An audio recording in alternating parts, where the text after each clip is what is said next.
মান্দাই বিধানসভার সিদাম কোবরা কামে পাড়ায় অনুষ্ঠানের মধ্য দিয়ে উন্মোচিত হলো মহারাজা বীর বিক্রম কিশোর মানিক্যের মর্মর মূর্তি।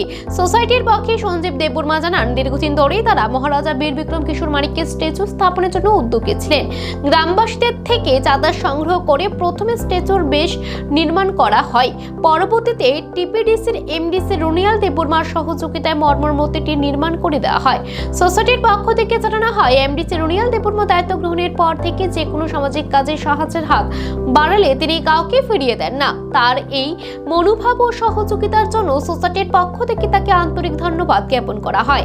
এই মূর্তি স্থাপনের মাধ্যমে এলাকার মানুষের মধ্যে ইতিহাস, ঐতিহ্য ও রাজ্যের গৌরবময় অতীতকে নতুন প্রজন্মের সামনে তুলে ধরার এক গুরুত্বপূর্ণ প্রয়াস নেওয়া হয়েছে।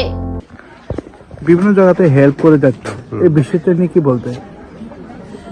উনিকে আমরা অনেক বছর ধরে চিনি না কোন, কিন্তু যখন উনি টিটিএডিসির এমডিসি হয়, এরপরে এক্সিকিউটিভ বা ইএম হয়, এরপর ওনার সঙ্গে আমাদের পরিচিত। এছাড়া আমাদের এই এলাকার এমডিসি ছিলেন উনি।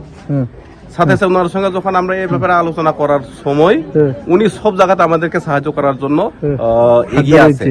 সব জায়গাতে কেউ যদি মারা গেলে তাদেরকে সাহায্য করার জন্য, অথবা কোনো না কোনো একটা সাহায্যের জন্য আমরা ওনার কাছে, উনি আমাদেরকে খালি হাতে ফিরিয়ে দেয়নি।